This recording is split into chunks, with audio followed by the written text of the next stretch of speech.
Hey fam, what's up, what's up, what's up? This is Robert Anton here, robertanton.com, coming to you with another No Frills commentary from a singer. Alright, tonight we had 3 straight up battles and they were all very good, so I'm going to jump right into it and tell you what happened on The Voice.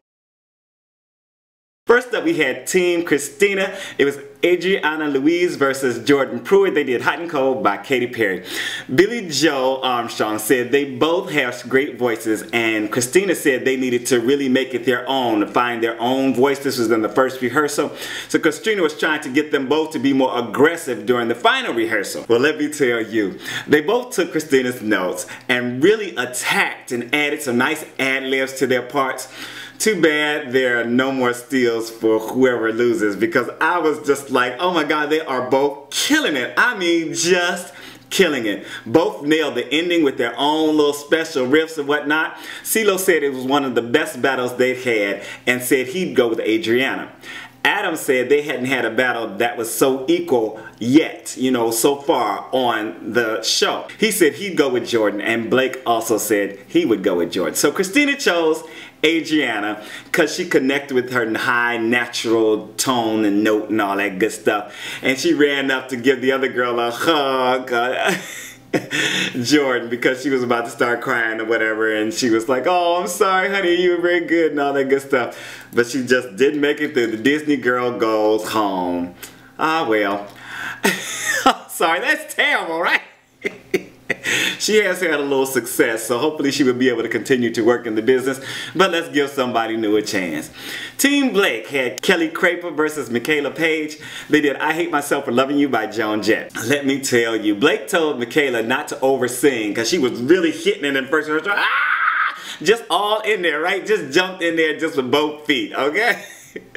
And he didn't want them to change the melody too much, and Blake is that country artist, so you know he's not all about the riffs and doing your own melody, you know, maybe adding a little flourish here and there. He wants to hear the straight up melody, and so he wanted to see that out of both of them, he said. Michael Bublé was also trying to get Kelly to sing out because she was all shy and timid and stuff, you know, and she's supposed to be a country singer, and this is kind of like a rock song or whatever, so she was really trying to, you know, he was really trying to get her to, you know, come on and bring it a little harder, you know, because it was like, ah, and she was like,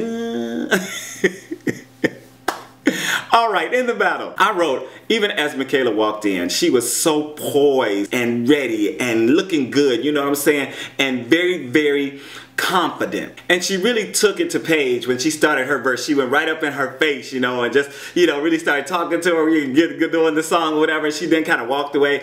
And then Kelly decided, hey, listen, she walked up behind her and then got up in her face. So it was like, all right, so it's on. So we gonna bring a little bit of something up in this piece, right? They both did a great job, though Michaela had a lot more attitude and stage presence in my opinion. Xtina said she thought a brawl was gonna erupt and enjoyed Michaela more. Ceelo said he liked both their styles. Adam said it was the cutest thing he'd ever seen. He said they were doing like some kind of pillow fight. Blake chose Michaela, he said, because she had more of an edge, you know, and he said, he told the other girls, you know, a year can make a big difference at your age. And I think he was basically telling her that she needs to just continue to work for the next year, you know, work on her presence, one thing I would say on her presence, but also on her voice and her style and her delivery, because that is really where Michaela beat her in my opinion. She was just there, she was present, she was all in the moment, and she was really focused with everything that she did, and I really enjoyed that, even though she doesn't do just my type of, you know, material. Last up we had TeamCeelo, Avery Wilson versus Chevonne. They did Titanium by David Guetta featuring Sia. Avery got on top of it in the final rehearsal, though he was a little shy during the first rehearsal. They showed this little clip of like Chevonne singing and his eyes went up. When she hit the bit note, he was like, wow, you know, she just kind of blew it out. She really did. Ceelo was also trying to talk to them about contrast in the final rehearsal, and he was saying, you know, maybe if one is doing a whole lot of moving and stuff like that, maybe you want to just pull it in and show them that, listen, kind of steal focus is what I was thinking, you know, because sometimes if you upstage somebody, or, you know, if they're all over the place, or if they're not doing anything, you do exactly the opposite depending on what's going on. And also vocally, if they're all blah, blah, blah, then maybe you just keep it straight for a little bit, hit a note here, straight, ready, bring another here, and then you show a little more control and a little more contrast. And he was trying to tell them about that in the final rehearsal. So In performance, they both started out strong, but Avery was doing some crazy sweet runs. Oh my God, just a buttery tone, just so nice, and got right on top of his big note. Then he ripped down off of it. He held it for a while, then he ripped down off of it with a, just a masterful command of his instrument. They changed the key then for Chevonne's entrance for her notes or whatever, and I was like, oh, okay, well, let's see what happens. So she was kind of dramatic for me and all over the place. She was on the floor on her knees and stuff like that. I was like, it looked like she was trying to take it to Avery, you know, trying to get up in his face, and he was kind of like brushing her off, so he'd be like, look at her, and then he'd go about doing his thing, and I was like, okay, well, you better work. So I was like, okay, what's going to happen? I had a feeling that he was going to win this because Ceelo is a big fan of his.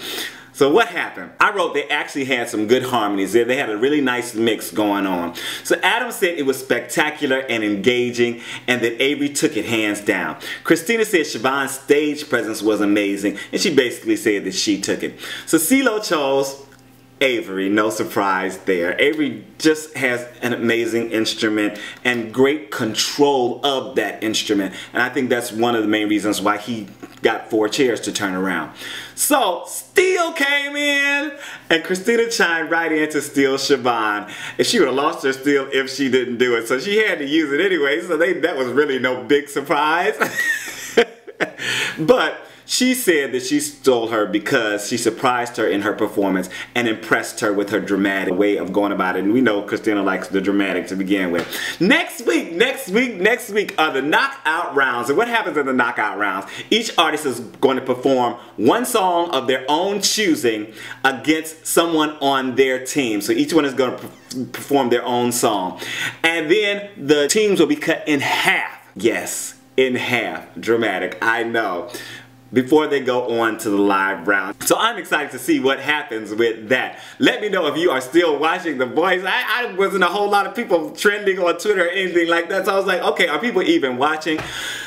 I am still there. I am still excited. I want to see what happens. So, you know, I'll be here and I'll be talking about it. So if you decide to drop by and leave a comment, then I really, really appreciate it. This is Robert Airtime here. I'm out.